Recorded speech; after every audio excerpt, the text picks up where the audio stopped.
Hey yo guys, what's good, what's happening, and what's going on, and welcome to yet another episode of Commenting on Comments, where I comment on the comments you left on the video. And by video, I mean all the videos. Anyway guys, let's get on with some comments and try and speed run this. I'm just kidding, but we'll do our best.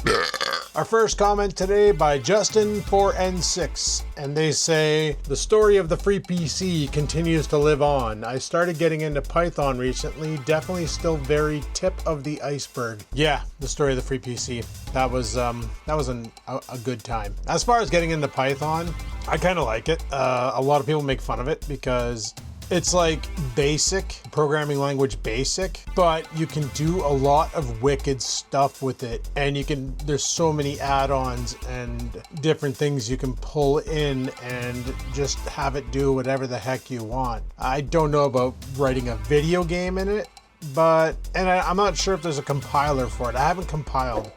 Normally I just run my scripts using Python or Conda, one of those two. But yeah, it's a very simple programming language once you get the syntax down, and it's a lot of fun. Glenn Iwanya says, definitely believe you about the computer. Had a monitor ordered through Dell many years back. Shipped to my doorstep was 2 identical monitors. I only paid for one. Called Dell and they offered me shipping label to return the second one, but I decided to keep it. It was a great deal. 27-inch monitor for me and one for my ex-girlfriend. No additional charges ever added to my credit card. See, that's awesome. Like, especially because you called them and they offered to ship you a shipping label. You almost think they would have been like, oh, well, they never returned it. Might as well bill them for 2. But the fact that they didn't, that is freaking awesome. Freebies from companies like that, like for them, a computer going missing, a monitor going missing, especially like Newegg and Amazon, where they're maybe not Newegg somewhere. I don't know how well they're doing in business wise, but Amazon, for instance, and even Dell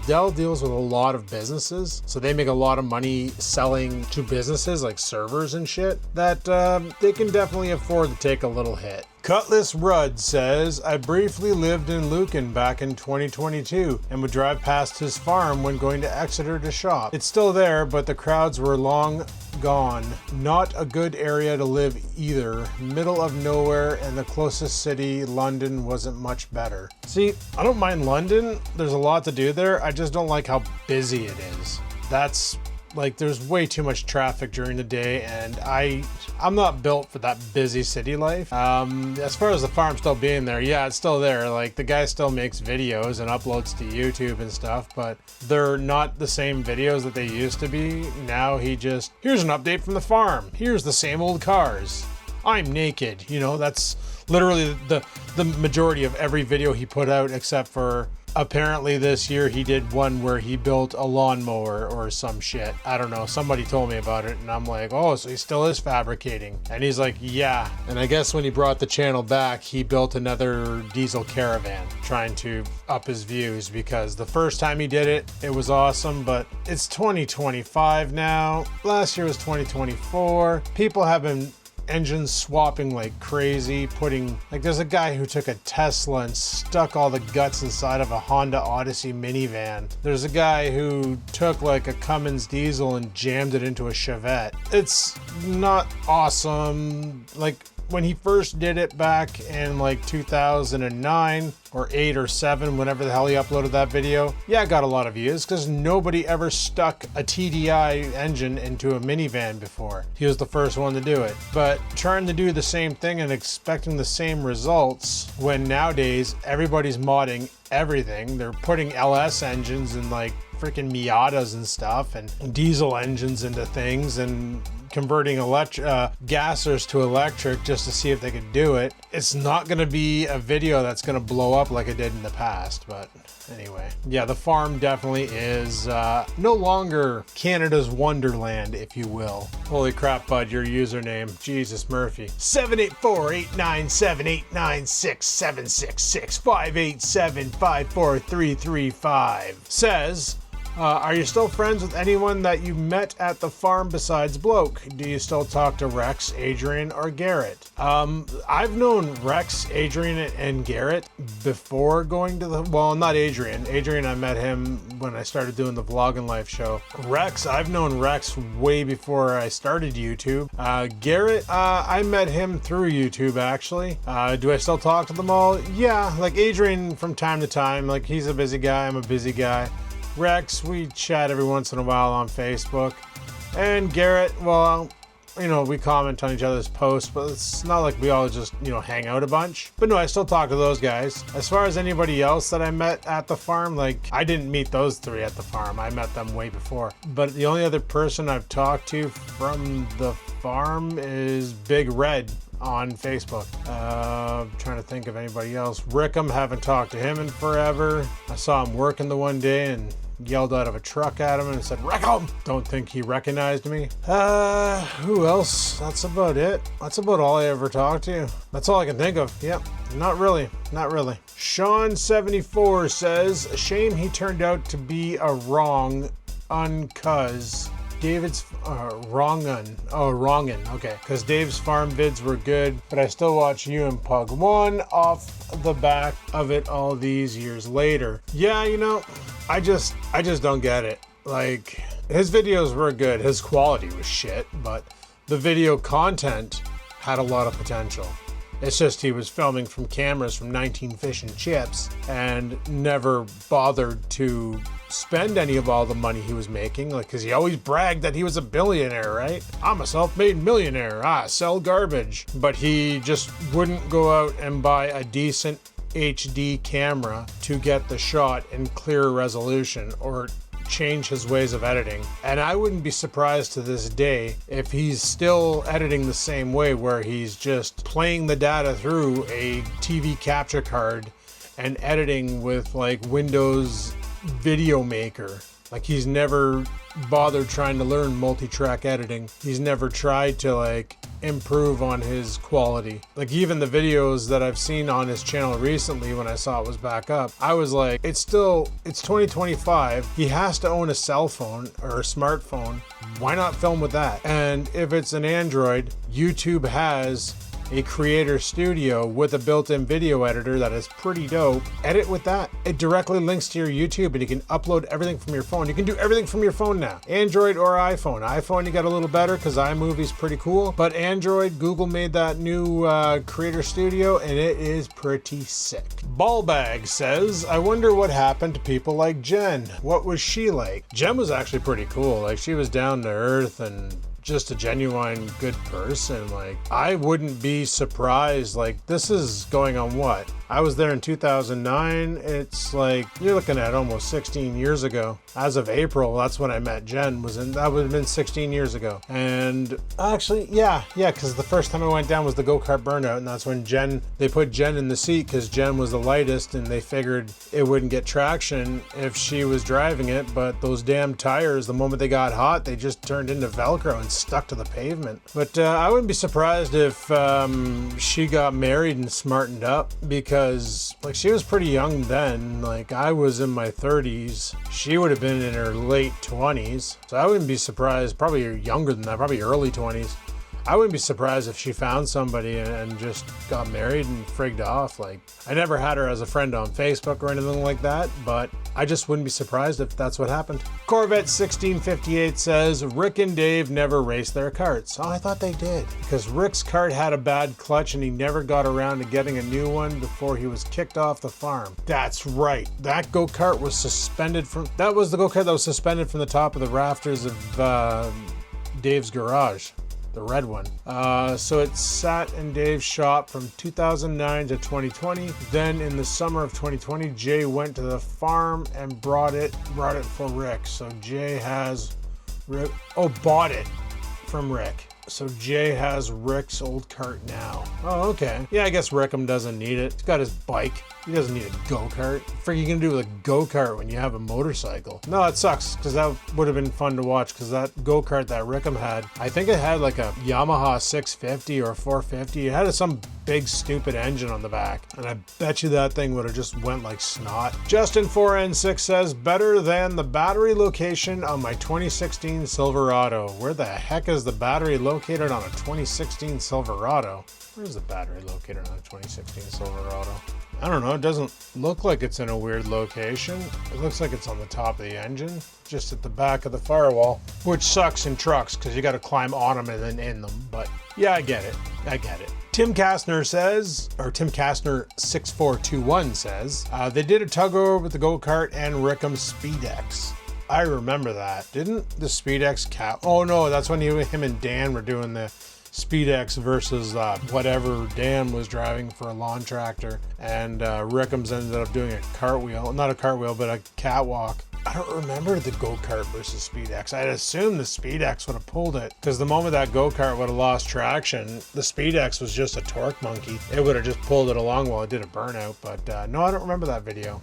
I definitely wasn't there for that one. 2CV Bloke says, I remember that kart. I think he was roasting the tires because it was too high geared and was swapping them for something smaller. They were Austin mini wheels if I recall. And as for Jen, after seeing her riding in the buff with him on the quad, yeah, I'd disappear too if I was her.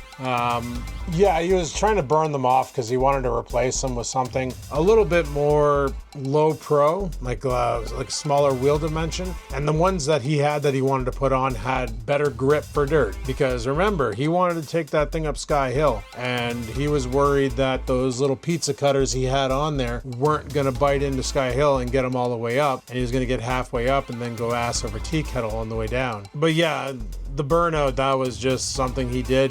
They'll like this, me roasting the tires off my go-kart, doing a sick 30-minute burnout until it pops, and turns out couldn't do that because the damn freaking thing kept hooking. So whatever. Justin4N6 says, if Google glasses were released today versus many years ago, I think it would have been a successful product. And that's why Google's coming back with that idea. See, Google, Meta, Facebook, whatever, they bought the Oculus Quest, the entire Oculus lineup. So now it's all Meta product. So they have the Meta Quest 2, the Meta Quest 3, and on those systems, it's running Meta Horizon, which is just Google X. It's Android. It's an Android platform. But with Android being open source, you can mod it, rename it, do whatever the heck you want with it. So Meta did that. Now Google's kind of pissed off, and that's why they came out with the new Google XR, Extreme Reality. They're going to be licensing it out. Like Samsung's coming out with a helmet. Google's coming out with a helmet. Lenovo's coming out with a helmet. I wouldn't be surprised if all the contenders from the mixed reality days produce XR helmets. Because when the Microsoft Mixed Reality came out, there was Lenovo, Samsung, Acer, there was a fourth one. I got the Lenovo, HP made one, that's right. So it was Acer, HP, Lenovo, and Samsung all made a Windows mixed reality headset. And I bought the Lenovo one because it was the coolest looking one. They all had the exact same hardware, exact same specs. You had to be tethered to your computer, plugged into an HDMI port. They all had real shitty inside out tracking. You brought your hand too far back, like to here, it would lose the handles and your arms would just go nuts. But it was a cool concept and it was $300. So it was something to try out to see if VR would be feasible. And yeah, it was kind of cool, but then it just kind of died, because I believe to this day, if you wanted to play mixed reality and you had a Quest, you could just connect your Oculus app, open up mixed reality in Windows and play. But there's not many games out for it, so I don't know why you'd want to. But I'm just hoping that XR doesn't go the same way, because like Google came out with some technology and then they just shelf it and throw it away. And I'm hoping this Google XR, something happens with it and they actually offer a good competitor to Meta for their Quest 3 and Quest 3S. Like, enter the market and actually try. Come up with a product that works better. Sure, Meta was there first, but you know what? MySpace was there before Facebook. And who the hell knows about MySpace? Just saying. Hemi Country Boy says, I always enjoyed Bloke in the DPP doing hide and seek at night. Hilarious videos. Man, those are the best videos. Like, when we used to do the hide and seek, just tear off into the back 40, find a pocket in the woods and just send your car in there and try and hide from the cops. That was a damn good time. That was a damn good time. So much fun to be had. 2CV Bloke says, for my pay-as-you-go energy, it seems a lot simpler than letting them debit bills once a month. I put money into my energy account. They take out what I use as I use it, because smart meters, they're not all that bad. Usually about £1.50 to £2 a day for electricity. That's about what I pay. Though gas is variable based on weather and hot water use, which my gas is, I'm on equal billing. So like in the summer, I only use gas to run the hot water tank. Furnace is off. In the winter, I use gas to run the hot water tank and the furnace. So 5 months a year I got the furnace on, the other 7 it's off, so they equal bill it, and it's not too bad. But as far as conversion goes, I looked into that, and what you're paying per day for electricity use after you convert the Canadian dollar or the pound to Canadian dollar, I pay about the same. So yeah, it cost me about $108 a month for the electricity used in this house. Somehow, with all these computers running, somehow. Justin 4N6 says, fun fact about rubbing alcohol, the higher the percentage isn't better for killing bacteria. It's less effective than the 70% stuff.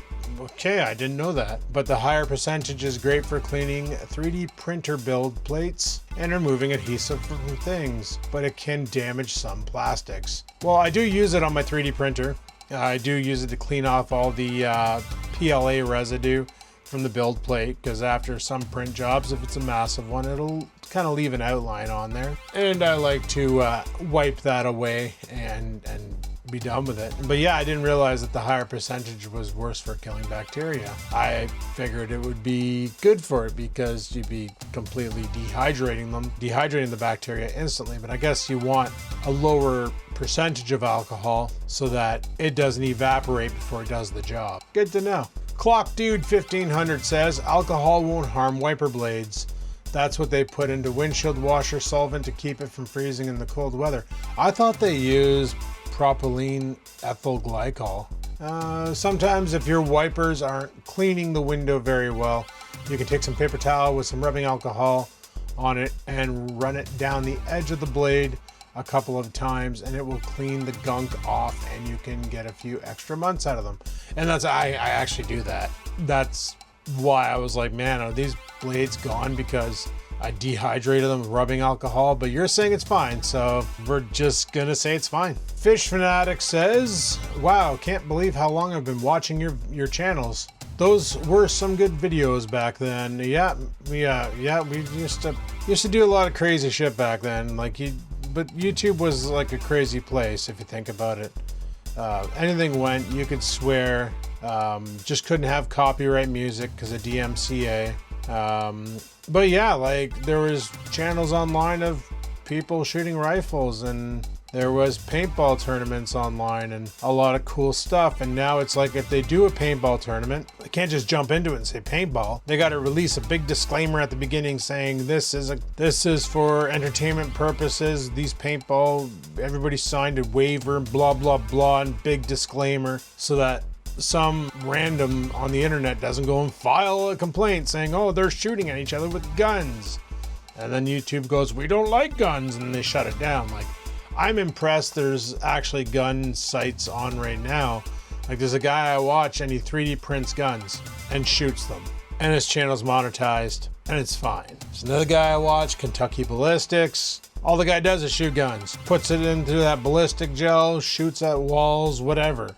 And I don't mean like AR-15s and stuff. I mean like he had a gun on there, the punt gun, that literally threw like a Volkswagen Beetle out the barrel. Like the thing was just crazy gun. And those are videos being made today. So, but back then, like YouTube was the wild, wild west. It was crazy, like people filming themselves planking on other people's cars and people pranking random innocents in malls and stuff. It was nuts. Nowadays, you go to prison if you try that shit. Clock Dude 1500 says, I believe that video of the New Yorker was how I found your channel. I had a near identical 1978 New Yorker in mint condition and was looking for another one to use as a beater for the winter so I could keep my 78 off the salt. I was gonna buy that one off of Dave until I saw how bad he neglected it, along with finding out about his creepy tendencies. Yeah, you don't buy cars from Dave. Like, that's what I always... He had a Camaro there that he let Jen drive, and I think she put it on the farm field a couple times. I don't know.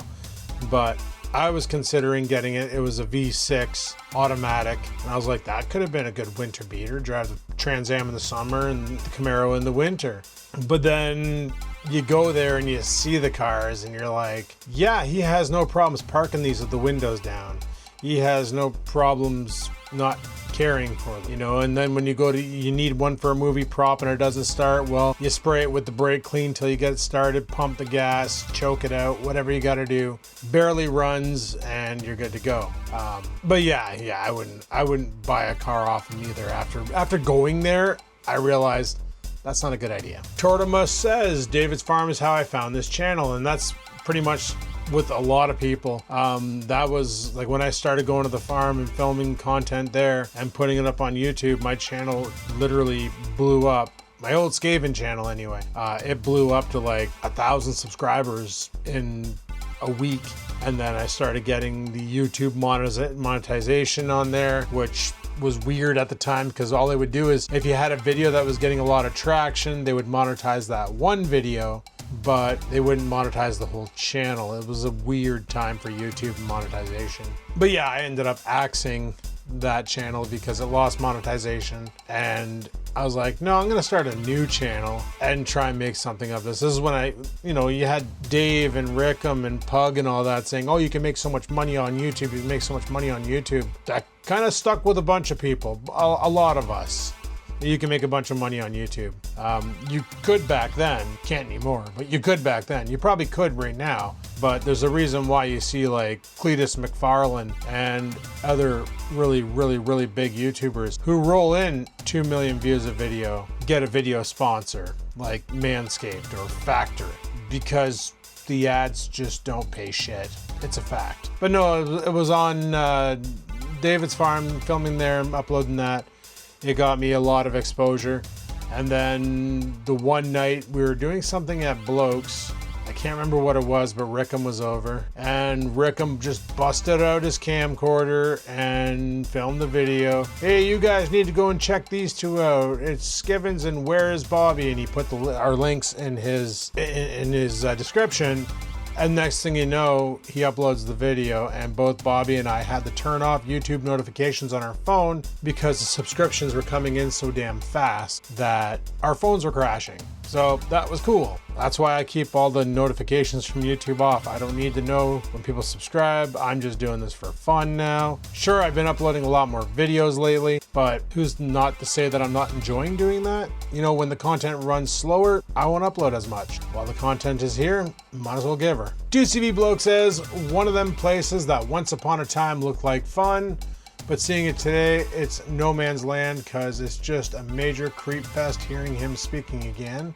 I still have the rear license plate that came off the Moldsmobile. Not sure if it's actually Dave that to send, thinking back, but oh well. Was coated in mud from the pit there. Oh yeah, that freaking mud pit right at the bottom of Sky Hill. Like trying to do a wrap around to hit up Sky Hill, and you got to dodge this mud pit. But over the 15 years I've had it, it's fallen. It's all fallen off.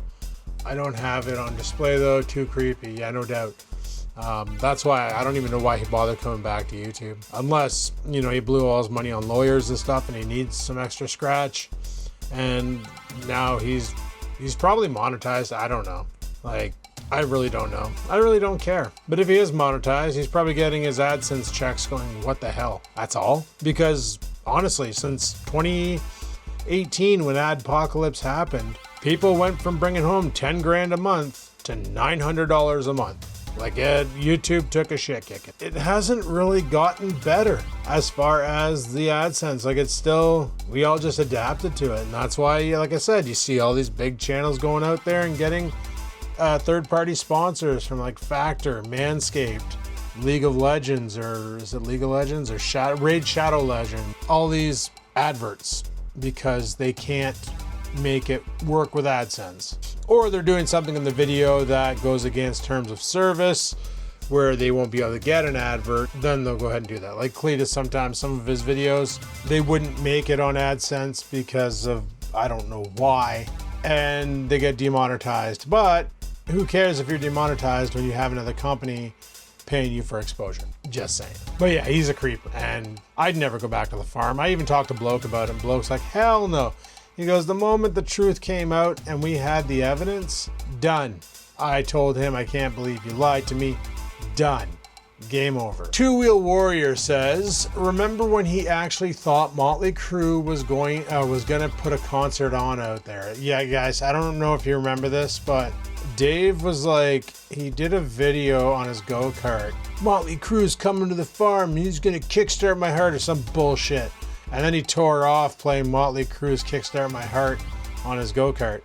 And I'm just like, dude, I don't think Motley Crue really knows who you are. And it was great because the whole video, the guy who made it did an amazing job and made it look like they were actually saying they were coming out to the farm. Like, it was such a brilliant troll. It was beautiful. I knew it was fake. I don't understand how nobody else knew it was fake. Everybody in the audience was like, no way. This is impossible, Dave. No way. Like, when they saw the video, they knew something was arise. But this is the thing. When you're dealing with a narcissist who thinks they're the best and will push people away when they have an idea better, or will disrespect them, or whatever the case may be, it's easy to prey on them using troll videos like this because they already think they're the best. So of course Motley Crue wants to come out to your stank little farm and put on a concert in a cornfield for 30 people visiting the farm, because there's no way Dave would have let like 100,000 people in there. Yeah, of course that's what's gonna happen. But do you remember what killed the farm? 16x9 when they came out? Yeah, I warned Bloke and Rickham, do not go anywhere near the farm. Don't go there. 16x9 will destroy your character, because that's what they're going out there to do. Nobody listened to me, and I was like, you know what? It's gonna happen. Just gonna let it happen. And then, of course, I'm with my ex at the time. We're over at her parents' house on Thanksgiving, of all places, having dinner, and her dad's flipping through the channels, and lo and behold, hits global, and there it is. Today, we're going to be heading to Lucan, Ontario to visit David's Farm, Canada's Wonderland. He is the most watched YouTuber, and I'm like, oh shit. And my ex at the time's like, oh, that's the farm you used to go to. And I'm like, yeah, we don't need to watch this. And she goes, no, we should. And I'm like, no, we really don't need to watch. I knew exactly what was going to happen. And sure enough, in the opening lines, Dave's like, and everybody thinks I'm a pedophile like Michael Jackson or something. And I just use this farm to prey on children. And I'm like, why would you say that? What is wrong with you? At least Rick and Bloke, like Bloke told me he was interviewed for a good hour and a half, but they only had him on camera for like 5 minutes, not even. Like, I think he had a one-liner and then they just cut away from him and then just went and picked on Dave some more. They're probably trying to pry some information out of him that he just didn't have. So they were just, get as much footage as possible. Yeah, we can't use any of this. He's not incriminating the guy. All right, let's just go after the guy himself, and he does a good enough job on his own. But no, that 16x9 show is actually on YouTube. If you type in 16x9 space David's Farm, you'll find the episode if you haven't seen it. And that'll make you cringe harder than watching his new content. And guys, that is all we got for commenting on comments. Hopefully you enjoyed this week's video. If you did, hit that like button. Any questions, comments, concerns, down below they go, and I'll see you guys next Sunday for another commenting on comments. All right, peace the frig out.